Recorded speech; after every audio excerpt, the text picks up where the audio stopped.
অবসাদ।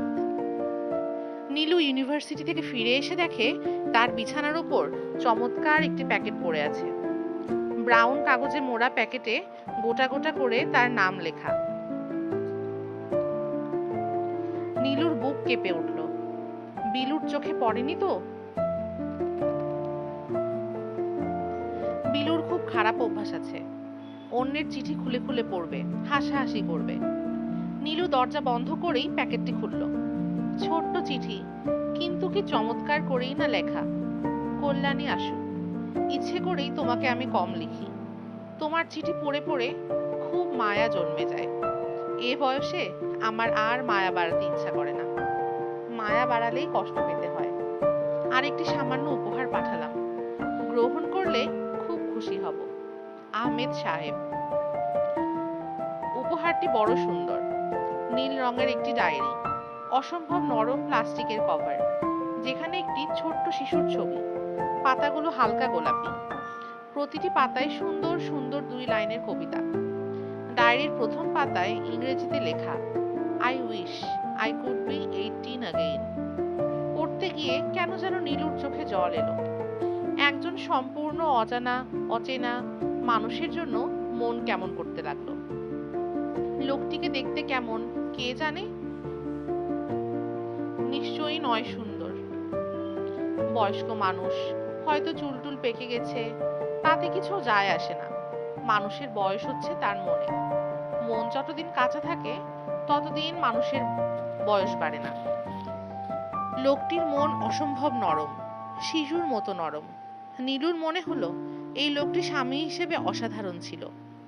তার স্ত্রীকে সে নিশ্চয়ই সমস্ত হৃদয় দিয়ে ভালোবেসেছে। নীলু রাতের বেলা দরজা বন্ধ করে দীর্ঘ একটা চিঠি লিখল। আপনি এমন কেন? নিজের কথা তো কখনো কিছুই লেখেননি, অথচ আমি আমার সমস্ত কথা লিখে বসে আছি। তবু মনে হয় সব বুঝি লেখা হলো না, অনেক কিছু বুঝি বাকি রয়ে গেল। আপনি আমাকে এত সুন্দর সুন্দর উপহার দিয়েছেন, কিন্তু আমি তো আপনাকে কিছুই দেইনি। আমার কিছু একটা দিতে ইচ্ছা করে, কিন্তু আমি তো জানি না আপনি কি পছন্দ করেন। আচ্ছা, আপনি কি টাই পরেন? তাহলে লাল টকটকে একটা টাই আপনাকে দিতে পারি। জানেন, পুরুষ মানুষের এই একটি জিনিসই আমি খুব পছন্দ করি। কিন্তু হয়তো আপনি টাই পরেন না। ঢিলে ঢালা ধরনের মানুষদের মতো চাদর গায়ে দেন। আপনার সম্পর্কে আমার খুব জানতে ইচ্ছে করে। একদিন আসুন না আমাদের বাসায়, 1 কাপ চা খেয়ে যাবেন। জানেন, আমি খুব ভালো চা বানাতে পারি। অন্য কেউ চা বানিয়ে দিলে আমার বাবা খেতে পারেন না, সব সময় আমাকে বানাতে হয়। গত রোববারে কি হলো জানেন? রাত 3টের সময় বাবা আমাকে ডেকে তুলে বললেন, মা, 1 কাপ চা বানাতো, বড্ড চায়ের তেষ্টা পেয়েছে। আপা, দরজা বন্ধ করে কি করছো? নীলু অপ্রস্তুত হয়ে দরজা খুলল। বিলু দাঁড়িয়ে আছে, সন্দেহজনকভাবে তাকাচ্ছে। কি করছিলে? কিছু করছিলাম না। বিলু বিছানায় এসে বসলো। আপা, তোমার মধ্যে একটা পরিবর্তন লক্ষ্য করছি। কি পরিবর্তন? অস্থির অস্থির ভাব। লক্ষণ ভালো না আপা। বলো তো কি হয়েছে? কি আবার হবে? তোর শুধু উল্টোপাল্টা কথা। কিছু একটা তো হয়েছে আপা, আমি জানি। কি যে বলিস! আমার কাছে লুকোতে পারবে না আপা, আমার চোখে ফাঁকি দেওয়া মুশকিল। যা ভাগ, পাকামো করিস না। বিলু গেল না, কাপড় ছাড়তে ছাড়তে বলল, রানু আপাকেও আমি বললাম তোমার পরিবর্তনের কথা। তারও ধারণা তুমি কারো প্রেমে পড়েছো। হুঁ, আমার তো খেয়ে দে কাজ নেই, তাছাড়া প্রেমটা আমার সঙ্গে করবে কে? চেহারার এই তো অবস্থা। খারাপ অবস্থাটা কি? রংটা একটু ময়লা, এছাড়া আর কি? নীলু ছোট্ট একটা নিঃশ্বাস ফেলল। নিঃশ্বাস ফেলছো কেন আপা? নিজের চেহারা সম্পর্কে তোমার এমন খারাপ ধারণা থাকা উচিত না। সবাই তো আর রানু আপার মতো হয় না, হওয়া উচিতও নয়। উচিত নয় কেন? সুন্দরী মেয়েদের অনেক রকম প্রবলেম থাকে।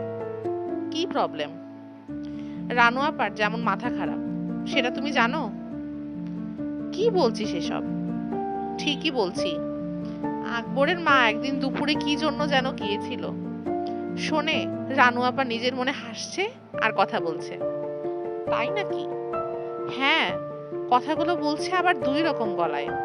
আকবরের মা প্রথমে ভেবেছিল কেউ বোধহয় বেড়াতে এসেছে, শেষে ঘরে ঢুকে দেখে কেউ নেই। সত্যি?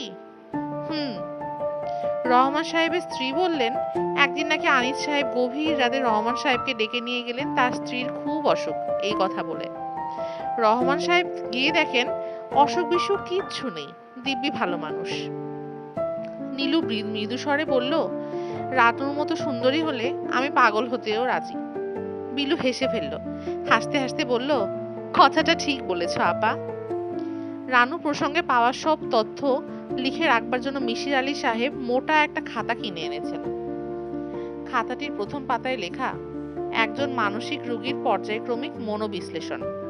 দ্বিতীয় পাতায় কিছু ব্যক্তিগত তথ্য, যেমন নাম রানু আহমেদ, বয়স 17 বছর, রূপবতী, বৈবাহিক অবস্থা বিবাহিতা, 13 মাস আগে বিয়ে হয়েছে, স্বাস্থ্য রুগ্ন, ওজন 80 পাউন্ড, স্বামী আনিস আহমেদ, দি জেনিথ ইন্টারন্যাশনালের ডিউটি অফিসার, বয়স 37, স্বাস্থ্য ভালো। তৃতীয় পাতায় হেডিংটি হচ্ছে অডিটরি হ্যালুসিনেশন। এর নিচে লাল কালি দিয়ে একটা বড় প্রশ্নবোধক চিহ্ন আঁকা। এই পাতায় অনেক কিছুই লেখা হয়েছে, আবার কাটাকুটি করা হয়েছে, যেন মিশির আলী সাহেব মনস্থির করতে পারছেন না যে কি লিখবেন। শুধু লাইন দুটি পড়া যায়। লাইন দুটির নিচে লাল কালি দিয়ে দাগ দেওয়া, মেয়েটি অডিটরি হ্যালুসিনেশন হচ্ছে। সে একা থাকাকালীন শুনতে পায় কেউ যেন তাকে ডাকছে। পরের পাতায় রানুর সঙ্গে তার প্রথম সাক্ষাতের খুঁটিনাটি প্রতিটি বিষয় লেখা। এই পাতাগুলো পড়লেই বোঝা যায় মিশির আলী নামের এই লোকটির স্মৃতিশক্তি অসাধারণ। অতি তুচ্ছ ব্যাপারগুলোও লেখা আছে, যেমন এক জায়গায় লেখা মেয়েটি বেশ কয়েকবার শাড়ির আঁচল টেনেছে, 2 বার শব্দ করে আঙুল ফুটিয়েছে। আমি লক্ষ্য করলাম মেয়েটি পানি খেলো মাথা নিচু করে, বেশ খানিকটা নিচু করে, যেন পানি পান করার ব্যাপারটা সে আড়াল করতে চায়। নদীতে গোসলের গল্পটি লেখা হয়েছে। গল্পের শেষে বেশ কিছু প্রশ্ন করা আছে, যেমন একজন মৃত মানুষ পানিতে ভেসে থাকবে, ডুবে থাকবে না। গল্পে মৃত মানুষটির ডুবে ডুবে চলার কথা বলা আছে, এরকম থাকার কথা না। পাজামা খুলে ফেলার কথা আছে। কিশোরীরা সাধারণত শক্ত গিট দিয়ে পাজামা পরে, গিট খুলতে হলে ফিতা টানতে হয়। ওই মানুষটি কি ফিতা টেনেছিল না পায়জামাটাই টেনে নামিয়েছে? মৃত লোকটার কি কোনো পোস্টমর্টম হয়েছিল? তার আনুমানিক বয়স কত? প্রথম অসুস্থতার সময় কি মেয়েটি ঘুমের ঘোরে কোনো কথাবার্তা বলতো? কি বলতো? মেয়েটি বলল লোকটির নাম জালাল উদ্দিন। কিভাবে বলল? লোকটির নাম তো তার জানার কথা নয়, নাকি পরে শুনেছে? জালাল উদ্দিন জাতীয় নামের সঙ্গে কারো কি এই মেয়ের পূর্ব পরিচয় ছিল? প্রশ্নের শেষে 3টি মন্তব্য লেখা হয়েছে। মন্তব্যগুলো সংক্ষিপ্ত। প্রথম মন্তব্য, মেয়েটি যে ঘটনার কথা বলেছে তা বিশ্বাসযোগ্য নয়। দ্বিতীয় মন্তব্য, এই ঘটনা অন্য যেসব ব্যক্তি প্রত্যক্ষ করেছে তাদের সঙ্গে প্রথমে আলাপ করতে হবে। দ্বিতীয় মন্তব্যটি লাল কালি দিয়ে আন্ডারলাইন করা ও পাশে লেখা অত্যন্ত জরুরি। তৃতীয় মন্তব্য, মেয়েটি অবশ্যই কিছু পরিমাণ এক্সট্রা সেন্সরি পারসেপশন আছে। সে কার্ডের সব কটি চিহ্ন সঠিকভাবে বলতে পেরেছে। আমি এরকম আগে কখনো দেখিনি। এ বিষয়ে আমার ধারণা হচ্ছে মানসিকভাবে অসুস্থ রোগীদের এই দিকটি উন্নত হয়ে থাকে। আমি এর আগে যে কটি অসুস্থ মানুষ দেখেছি তাদের সবার মধ্যে এই ক্ষমতাটি কিছু পরিমাণে লক্ষ্য করেছি। দি জার্নাল অব প্যারাসাইকোলজির 3য় ভলিউমে 1973 এই প্রসঙ্গে রিভিউ পেপার আছে। অথর জন নান এবং এল টলম্যান। পর্ব 8। সোহাগী হাই স্কুলের হেডমাস্টার সাহেব দারুণ অবাক হলেন। রানুর ব্যাপারে খোঁজ খবর করার জন্য এক ভদ্রলোক এসেছেন। এর মানে কি? অতদিন আগে কি হয়েছিল না হয়েছিল তা কি এখন আর কারো মনে আছে? আর মনে থাকলেও এইসব ব্যাপার নিয়ে এখন ঘাটাঘাটি করাটা বোধহয় ঠিক নয়। কিন্তু যে ভদ্রলোক এসেছেন তার মুখের ওপর নাও বলতে পারছেন না। ভদ্রলোক হাজার হলেও বিশ্ববিদ্যালয়ের একজন শিক্ষক, মানেই লোক। তাছাড়া এত দূর থেকে এসেছেন, নিশ্চয়ই কোনো কারণ আছে। মুখে বলছেন রানু অসুস্থ এবং তিনি রানুর একজন চিকিৎসক, কিন্তু এটা ঠিক বিশ্বাসযোগ্য মনে হচ্ছে না, কারণ মাসখানেক আগেই তিনি রানুকে দেখে এসেছেন। বিন্দুমাত্র অসুস্থ মনে হয়নি। আজ হঠাৎ এমন কি হয়েছে যে ঢাকা থেকে এই ভদ্রলোককে আসতে হলো? রানুর কি হয়েছে বললেন? রানু মানসিকভাবে অসুস্থ। কিন্তু আমি তো সেদিনই তাকে দেখে এলাম। যখন দেখেছেন তখন হয়তো সুস্থই ছিল। কি জানতে চান আপনি, বলুন। নদীতে গোসলের সময় ঠিক কি ঘটেছিল সেটা বলেন। সেসব কি আর এখন মনে আছে? ঘটনাটা বেশ সিরিয়াস এবং নিশ্চয়ই আপনাদের মধ্যে বহুবার আলোচিত হয়েছে, কাজেই মনে থাকার কথা। আপনার যা মনে আসে তাই বলেন। হেডমাস্টার গম্ভীর স্বরে ঘটনাটা বললেন। রানুর গল্পের সঙ্গে তার গল্পের কোনো অমিল লক্ষ্য করা গেল না। শুধু ভদ্রলোক বললেন, মেয়েরা গোসল করতে গিয়েছিল দুপুরে, সন্ধ্যায় নয়। পায়জামা খোলার ব্যাপারটি বলেন। পায়জামাটা কি পাওয়া গিয়েছিল? আপনি কি বলছেন বুঝতে পারছি না। রানু বলছিল নদীতে গোসল করবার সময় সেই মরা মানুষটি তার পায়জামা খুলে ফেলে। আরে না না, কি বলেন? ওর পরনে পায়জামা ছিল? হ্যাঁ, থাকবে না কেন? আপনার ঠিক মনে আছে তো? মনে থাকবে না কেন? পরিষ্কার মনে আছে। আপনি অন্য সবাইকেও জিজ্ঞেস করে দেখতে পারেন। ওই মরা মানুষের সম্পর্কে কি জানেন? কিছুই জানি না রে ভাই। থানায় খবর দিয়েছিলাম। থানা হচ্ছে এখান থেকে 10 মাইল। সেই সময় যোগাযোগ ব্যবস্থা ভালো ছিল না। থানাওয়ালারা আসে 2 দিন পরে। লাশ তখন পচে গলে গিয়েছে। শিয়াল কুকুর কামড়াকামড়ি করছে। থানাওয়ালারা এসে আমাদের লাশ পুঁতে ফেলতে বলে। আমরা নদীর ধারেই গর্ত করে পুঁতে ফেলি। আচ্ছা, ওই লাশটি তো উলঙ্গ ছিল, ঠিক না? জি না, ঠিক না। হলুদ রঙের একটা প্যান্ট ছিল আর গায়ে গেঞ্জি ছিল। মিসির সাহেব ভুরু কুঞ্চিত হলো। আপনার ঠিক মনে আছে তো ভাই? আরে, এটা মনে না থাকার কোনো কারণ আছে? পরিষ্কার মনে আছে। লাশটি কি বুড়ো মানুষের ছিল? জি না, জোয়ান মানুষের লাশ। আর কিছু মনে পড়ে? আর কিছু তো নেই মনে পড়ার। আপনার ওই মেয়েটির সঙ্গে কথা বলতে চাই, অনুফা যার নাম। শুনেছি ওর শ্বশুরবাড়ির কাছেই। হ্যাঁ, হরিণঘাটায়। আপনি যেতে চান? জি। কখন যাবেন? আজকেই যেতে পারি। কত দূর এখান থেকে? 15 মাইল। বেবি ট্যাক্সি করে যেতে পারেন। রাতে ফিরে আসতে পারবো? তা পারবেন। বেশ, তাহলে আপনি আমাকে ঠিকানা দিন। দেব। বাড়িতে চলেন, খাওয়া দাওয়া করেন। আমি হোটেল থেকে খেয়ে দিয়ে এসেছি। তা কি হয়, অতিথি মানুষ। আসুন আসুন। ভদ্রলোক বাড়িতে নিয়ে গেলেন ঠিকই, কিন্তু বড়ই গম্ভীর হয়ে রইলেন। মাথার উপর হঠাৎ এসে পড়া উপদ্রবে তাকে যথেষ্ট বিরক্ত মনে হলো। ভালো করে কোনো কথাই বললেন না। অকারণে বাড়ির একজন কামলার উপর প্রচণ্ড হম্বিতম্বি শুরু করলেন। কিন্তু অনুফার বাড়িতে সম্পূর্ণ ভিন্ন ব্যাপার ঘটল। মেয়েটি আদর যত্নের একটি মেলা বাঁধিয়ে ফেলল। মিসির আলি অবাক হয়ে দেখলেন মেয়েটির স্বামী সন্ধ্যাবেলাতেই জাল নিয়ে পুকুরে নেমে গেছে।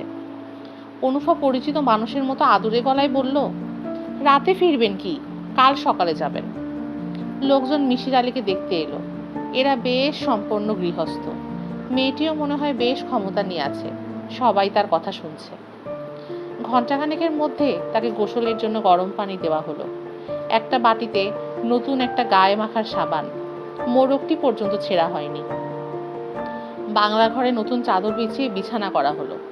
মেয়েটির বৃদ্ধ শ্বশুর একটি ফার্সি হুক্কাও এনে দিলেন এবং বারংবার বলতে লাগলেন, খবর না দিয়ে আসার জন্য ঠিকমতো খাতির যত্ন করতে না পেরে তিনি বড়ই শর্মিন্দা। তবে যদি কালকের দিনটা থাকেন, তবে তিনি হরিণঘাটার বিখ্যাত মাগুর মাছ খাওয়াবেন। খাওয়াতে না পারলে তিনি বাপের বেটা না, ইত্যাদি ইত্যাদি। মিসির আলির বিস্ময়ের সীমা রইল না। তিনি সত্যি সত্যি একদিন থেকে গেলেন। মিসির আলি সাহেব এরকম কখনো করেন না। পর্ব 9। রানু মৃদু স্বরে বলল, ভেতরে আসবো? এসো রানু, এসো। গল্প করতে এলাম। খুব ভালো করেছো। নীলু উঠে গিয়ে রানুর হাত ধরল। রানু বলল, তুমি কাঁদছিলে নাকি? চোখ ভেজা। নীলু কিছু বলল না। রানু বলল, এত দুঃখ কিসের তোমার যে দুপুরবেলায় কাঁদতে হয়? তোমার বুঝি কোনো দুঃখ টুক্ষ নেই? হুম, আমি খুব সুখী। রানু হাসতে লাগলো। নীলু হঠাৎ গম্ভীর হয়ে উঠল। তুমি বলেছিলে একটা খুব অদ্ভুত কথা আমাকে বলবে। বলেছিলাম নাকি? হ্যাঁ, আজ সেটা বলতে হবে। তারপর আমি আমার একটা অদ্ভুত কথা বলবো। রানু হাসতে লাগলো। হাসছো কেন রানু? তোমার অদ্ভুত কথাটা আমি জানি, এই জন্যেই হাসছি। কি আবোল তাবোল বলছো? তুমি জানবে কি করে? জানি কিন্তু। নীলু গম্ভীর হয়ে বলল, জানলে বলো তো? তোমার একজন প্রিয় মানুষ তোমার সঙ্গে দেখা করতে রাজি হয়েছে, ঠিক না? নীলু দীর্ঘ সময় কোনো কথাবার্তা বলল না। রানু বলল, কি ভাই, বলতে পারলাম তো? হ্যাঁ, পেরেছ। ও কি বাসায় আসবে? বলবো তোমাকে। তার আগে তুমি বলো, তুমি কি করে জানলে? বিলু তোমাকে বলেছে? কিন্তু বিলু তো কিছু জানে না। আমাকে কেউ কিছু বলেনি। তাহলে তুমি কি করে জানলে? আমি স্বপ্ন দেখেছি। স্বপ্ন দেখেছি মানে? নীলু, মাঝে মাঝে আমি স্বপ্ন দেখি। সেগুলো ঠিক স্বপ্নও নয়, তবে অনেকটা স্বপ্নের মতো। সেগুলো সব সত্যি। গত রাতে স্বপ্নে দেখলাম তুমি একটি চিঠি পেয়ে খুব খুশি। সেই চিঠিতে একটি লাইন লেখা আছে, যার মানে হচ্ছে তোমার সঙ্গে আমার দেখা হবে বা এরকম কিছু। এসব কি তুমি সত্যি সত্যি বলছো রানু? হ্যাঁ। কবে তার সঙ্গে তোমার দেখা হবে? আজ বিকেলে। আমি নিউ মার্কেটের বইয়ের দোকানের সামনে একটা সবুজ রুমাল হাতে দাঁড়িয়ে থাকবো। তিনি আমাকে খুঁজে বের করবেন। বাহ, খুব মজার ব্যাপার তো। রানু হাসতে লাগলো। একসময় হাসি থামিয়ে গম্ভীর গলায় বলল, শুধু গল্প উপন্যাসে এমন হয়, বাস্তবেই প্রথম দেখছি। তোমার ভয় করছে না? ভয় করবে কেন? তোমার কিন্তু নীলু ভয় করছে। আমি বুঝতে পারছি, বেশ ভয় করছে। করছে না? না। রানু ইতস্তত করে বলল, ইচ্ছা করলে তুমি আমাকে সঙ্গে করে নিয়ে যেতে পারো। আমি দূরে থাকব। থাক, দূরে দাঁড়িয়ে থাকতে হবে না। মনে হলো নীলু রানুর কথাবার্তা সহজভাবে নিতে পারছে না। তার চোখ মুখ গম্ভীর। রানু বলল, কি নেবে? না, আমার একা যাবার কথা, একাই যাব। আর যদি গিয়ে দেখো খুব বাজে ধরনের একটা লোক, তখন কি করবে? বাজে ধরনের লোক মানে? অর্থাৎ যদি গিয়ে দেখো দাঁত পড়া, চুল পাকা এক বুড়ো, তোমার কি সেরকম কিছু মনে হচ্ছে? রানু মাথা দুলিয়ে হাসলো, কিছু বলল না। নীলুকে দেখে মনে হলো রানুর ব্যবহারে সে বেশ বিরক্ত হচ্ছে। দুটো বাজতেই সে বলল, এবার তুমি যাও, আমি সাজগোজ করব। এখনই? 4টা বাজতে তো দেরি আছে।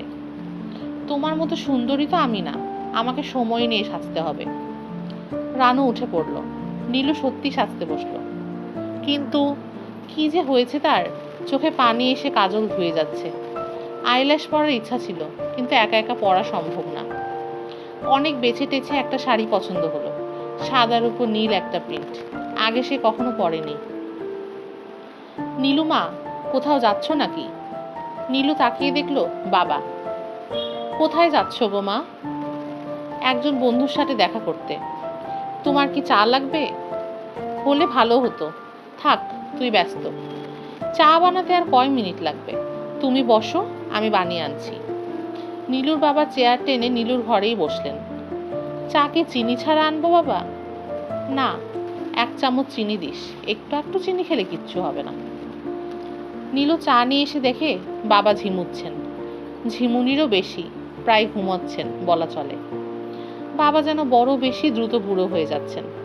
বড় মায়া লাগলো নীলুর। বাবা, তোমার চা। কোন বন্ধুর বাড়ি যাচ্ছিস মা? নীলু খানিক ইতস্তত করে বলল, তোমাকে আমি পরে বলবো বাবা। সন্ধ্যার আগে আসবি তো? হ্যাঁ বাবা। গাড়ি নিয়ে যাবি? না, গাড়ি নেব না। নিয়ে যা না, ড্রাইভার তো দিনরাত বসে বসেই মাগনা খায়। বাবা, আমি গাড়ি নেব না। নীলুর সাজ শেষ হলো ঠিক 3:30টায়। আয়নায় তাকিয়ে নিজেকে তার পছন্দই হলো। যে মেয়েটিকে দেখা যাচ্ছে সে বেশ রূপসী। তার মায়াকাড়া দুটি চমৎকার চোখ, কিশোরীদের মতো ছোট একটি চিবুক। ভালোই তো। এরকম একটি মেয়েকে পুরুষরা কি ভালোবাসে না? নাকের কাছে মুক্তোর মতো কিছু ঘামের বিন্দু। নীলু তার সবুজ রুমাল দিয়ে সাবধানে ঘাম মুছে ফেলল। এরপর উঠে এলো 3 তলায়। রানু, রানু। রানু যেন তৈরিই হয়েছিল। সে বেরিয়ে এলো সঙ্গে সঙ্গে। তুমি যাবে বলেছিলে আমার সঙ্গে, চলো চলো। রানু তালা লাগালো। নীলু মৃদু স্বরে বলল, তুমি জানতে আমি আসবো? হ্যাঁ, জানতাম। সন্ধ্যা পর্যন্ত তারা অপেক্ষা করলো। কারো দেখা পাওয়া গেল না। একসময় নীলু বলল, এখন চলে যেতে চাও রানু? আরো খানিক্ষণ দাঁড়িয়ে থাকি, তোমার তো এখনো যেতে ইচ্ছা করছে না। এক জায়গায় দাঁড়িয়ে না থেকে চলো হাঁটি। তারা বেশ কয়েকবার নিউ মার্কেট চক্কর দিয়ে ফেললো। কেউ এগিয়ে এসে বলল না, তোমাদের মধ্যে নীলুকে? রানু, তোমার কি হাঁটতে টায়ার্ড লাগছে? না। রানু, তুমি তো অনেক কিছু বুঝতে পারো, তাই না? মাঝে মাঝে পারি। লোকটি এসেছে কিনা বুঝতে পারছো না? না নীলু, পারছি না। আমি সবসময় পারি না। রানু লক্ষ্য করলো নীলুর চোখ দিয়ে জল গড়িয়ে পড়ছে। সে তার সবুজ রুমাল দিয়ে চোখ চেপে ধরল। রানু গাঢ় স্বরে বলল, কেঁদো না নীলু। কান্না এলে কি করব? মনটা শক্ত করো ভাই, পৃথিবীটা খুব ভালো জায়গা নয়। লোকজন তাকাচ্ছে ওদের দিকে। রানু নীলুর হাত ধরে বাইরে নিয়ে এলো। বেশ অস্বস্তিকর অবস্থা। তার প্রায় 4 দিন পর নীলু একটি চিঠি পেল। প্রিয় নীলু, ওই দিন তোমাকে দেখলাম। তুমি তো ভারী মিথ্যুক। কেন বললে তুমি দেখতে সুন্দর নও? তোমার বর্ষার জলভারে নত আকাশের মতো লাগছিল। আমি ছুটে যেতে চেয়েছিলাম, কিন্তু তোমার বান্ধবীকে দেখে থমকে দাঁড়িয়েছি। কথা ছিল একা আসবে, তাই নয় কি? শুধু আমরা দুইজন থাকবো। আমাকে দেখে যদি তোমার কথা বলতে ইচ্ছে করে, তাহলে কোনো একটু রেস্টুরেন্টে বসে দুইজনে চা খেতে খেতে গল্প করব। আর যদি তোমার আমাকে পছন্দ না হয়, তাহলে তুমি তোমার সবুজ রুমালটি তোমার হাত থেকে লুকিয়ে ফেলবে। তোমাকে কিছুই বলতে হবে না। আমি মন খারাপ করব ঠিকই, কিন্তু বিদায় নেব হাসি মুখে, এবং আর কোনো দিনই তুমি আমাকে দেখবে না। তবে নীলু, আমার কেন জানি মনে হচ্ছে তুমি আমায় অপছন্দ করবে না। এরকম মনে করার কোনো কারণ নেই, তবু মনে হচ্ছে। খুব সম্ভব উইশফুল থিঙ্কিং নামে। নীলু চিঠিটা সমস্ত দিনে প্রায় 100 বার পড়ল, এবং প্রতিবারই তার কাছে নতুন মনে হলো। রাতে সে অদ্ভুত সুন্দর একটি স্বপ্ন দেখল, যেন পুরোনো আমলের একটি পালতোলা জাহাজে সে বসে আছে। জাহাজের পালটি গাঢ় সবুজ রঙের। প্রচণ্ড বাতাস দিচ্ছে। বাতাসে জাহাজ ছুটে চলেছে বিদ্যুৎ গতিতে। নীলুর একটু ভয় ভয় করছে, কারণ জাহাজে আর কাউকে দেখা যাচ্ছে না। নীলু একসময় বলল, আমার ভয় লাগছে এই জাহাজে। আর কেউ কি আছে? সঙ্গে সঙ্গে একটি ভারী পুরুষালী গলা শোনা গেল, ভয় নেই নীলু, আমি আছি। স্বপ্ন এত সুন্দর হয়। নীলুর ঘুম ভেঙে গেল। বাকি রাত সে আর ঘুমোতে পারল না। বালিশে মুখ গুজে ফুপিয়ে ফুপিয়ে কাঁদতে লাগলো। বীরু জেগে উঠে বলল, কি হয়েছে রে আপা? নীলু ভেজা গলায় বলল, পেট ব্যথা করছে, এখন একটু কম, তুই ঘুমো। 10। অনুফার কাছ থেকে নতুন কিছু জানা গেল না। সেও খুব জোর দিয়ে বলল, রানুর পরনে পায়জামা ছিল এবং মৃত লোকটির পরনেও কাপড় ছিল। আপনি লোকটিকে দেখেছেন? হ্যাঁ, কিন্তু আপনি করে বলছেন কেন? মুরব্বী মানুষ আপনি, আমি আপনার মেয়ের বয়সী। লোকটিকে দেখলে কেমন বলো তো? চাচা, আমার কিছু মনে নেই। সেই সময় আমি ঘোরের মধ্যে ছিলাম। পরদিন আমার বিয়ে। হ্যাঁ, তা আমি জানি। লোকটিকে নদীর ধারে পুঁতে রাখা হয়, তাই না? জি। তারপর অনেক দিন কেউ ওদিকে যেত না। সবাই বলা বলি করতো, রাতে কি যেন দেখতে পায়। কি দেখতে পায়? ছায়া ছায়া কি নাকি দেখে। তবে এসব সত্যি না চাচা, মন গড়া কথা। তাই নাকি? জি, ভূতপ্রেত বলে কিছু নেই। মিসির আলি বড়ই অবাক হলেন। গ্রামের কোনো মেয়ে এভাবে চিন্তা করতে পারে না। এতটা মুক্ত চিন্তা তাদের থাকার কথা নয়। মিসির আলি বললেন, তুমি পড়াশোনা কতদূর করেছো? চাচা, আমি আইএ পড়ার সময় আমার বিয়ে হয়। তারপর আর পড়াশোনা করা হয়নি। গ্রামে বিয়ে হয়েছে তো। পড়াশোনা করার আমার খুব শখ ছিল। মানুষের সব শখ মেটা উচিত নয়। একটা কোনো ডিসস্যাটিসফ্যাকশন থাকা দরকার। কেন? তাহলে বেঁচে থাকতে ইচ্ছা করে। সব শখ মিটে গেলে বেঁচে থাকার প্রেরণা নষ্ট হয়ে যায়। সেই সব মানুষের শখ মিটে গেছে, তারা খুব অসুখী মানুষ। অনুফা চুপ করে রইল। মিশির আলী মৃদু স্বরে বললেন, এবার রানুর কথা বলো। কি কথা জানতে চান? সব কথা। ও খুব অদ্ভুত মেয়ে, ও মানুষের ভবিষ্যৎ বলতে পারে। কিভাবে বলে? তা জানি না, তবে বলতে পারে। একবার কি হয়েছে শোনেন। আমি আর ও গল্প করছি, সে হঠাৎ গল্প থামিয়ে বলল, কিছুক্ষণের মধ্যে আমাদের বাড়িতে শ্রীপুরের খালারা বেড়াতে আসবে। মানুষ বেড়াতে আসে না, আর তারা সত্যি সত্যি এলেন। এটা তো এমনিও হতে পারে, মানুষ বেড়াতে আসে না। তা আসে, কিন্তু শ্রীপুরের খালা 5 বছর পর প্রথম এসেছিলেন। তাদের সঙ্গে আমাদের কি একটা যেন ঝগড়া চলছিল। ও তাই নাকি? জি। আরেক গল্প বলি শোনেন। তখন আমি ম্যাট্রিক পরীক্ষা দিয়ে রানুদের ওখানে বেড়াতে গিয়েছি। না না, এটা আপনাকে বলা যাবে না। বলা যাবে না কেন? গল্পটা ভালো না। থাক, তাহলে অন্য গল্প বলো। অনুফার স্বামীকেও মিশির আলী সাহেবের বেশ লাগলো। গোয়ার গোবিন্দ ধরনের লোক, স্ত্রীর খুবই অনুগত। সে মিশির আলীকে নিয়ে প্রচুর ঘুরল। লোকটির যথেষ্ট প্রভাব প্রতিপত্তিও দেখা গেল। মধুপুর থানার ওসি সাহেব ওর কথাতেই পুরনো ফাইলপত্র ঘেটে দেখালেন যে একটি মরা লাশ পাওয়ার খবরে এফআইআর করা হয়েছিল। তখন ওসি ছিলেন ব্রজগোপাল হালদার। তার নোটে লেখা, একটি কলেরায় মৃত মানুষের লাশ, আনুমানিক বয়স 30-35, মধুপুরের নিমশাসা গ্রামে পাওয়া যায়। লাশটির পচন ধরিয়া গিয়াছিল। প্রাথম পরীক্ষার পর আমি লাশটি পুঁতিয়া ফেলিবার নির্দেশ দিই। লাশটির কোনো পরিচয় পাওয়া যায় নাই। মিশির আলী বললেন, কলেরায় মৃত এটা বোঝা গেল কি করে? ওসি সাহেব বিরক্ত হয়ে বললেন, সেটা আমি কি করে বলবো? রিপোর্ট তো আমার লেখা না। ব্রজগোপাল বাবুকে জিজ্ঞেস করেন, তিনিই জানবেন। তাকে কোথায় পাওয়া যাবে? পুলিশ ডাইরেক্টরিতে খোঁজ করেন, তবে এইসব খোঁজাখুঁজির কোনো অর্থ নেই। 10 বছর আগে ঘটনা মনে করে বসে আছে নাকি সে? পুলিশকে আপনারা কি মনে করেন বলেন তো? ঘটনাটা অস্বাভাবিক, সেই জন্যই হয়তো তার মনে থাকবে। একটা ডেড বডি পাওয়া গেছে পানিতে, এর মধ্যে আপনি অস্বাভাবিক কি দেখলেন? বাংলাদেশে প্রতিদিন কয়টা ডেড বডি পাওয়া যায় জানেন? জি না, জানি না। পুলিশের লাইনে ডেড বডি পাওয়াটা খুব স্বাভাবিক ঘটনা, বুঝলেন? মিশির আলী মধুপুরে আরো এক বিকাল থাকলেন। দেখে এলেন যে জায়গায় লোকটিকে পোতা হয়েছিল সেই জায়গা দেখার মতো কিছু নয়, ঘন কাঁটাবন হয়েছে, যার মনে হচ্ছে সেই জায়গাটিতে বেশ কিছুদিন লোকজন ভয়ের চোখে দেখেছেন। হাঁটাচলা বন্ধই করে দিয়েছে নিশ্চয়ই। মিসির আলী অনেকের সঙ্গে কথা বললেন, যদি নতুন কিছু পাওয়া যায়, নতুন কোনো তথ্য যা কাজে লাগবে, কিন্তু কিছুই জানা গেল না। দীর্ঘ 10 বছর দীর্ঘ সময়। এই সময়ে মানুষ অনেক কিছু ভুলে যায়। মধুপুর থেকে তিনি গেলেন রানুদের আদি বাড়িতে। সেখানে যাবার তার একটা উদ্দেশ্য, খুঁজে দেখা জালালউদ্দিন নামে কাউকে পাওয়া যায় কিনা। এই লোকটিকে পাওয়া খুবই প্রয়োজন। আনিস লক্ষ্য করল রানু ইদানিং বেশ স্বাভাবিক। এর প্রধান কারণ বোধহয় বাড়িওয়ালার 2টি মেয়ে।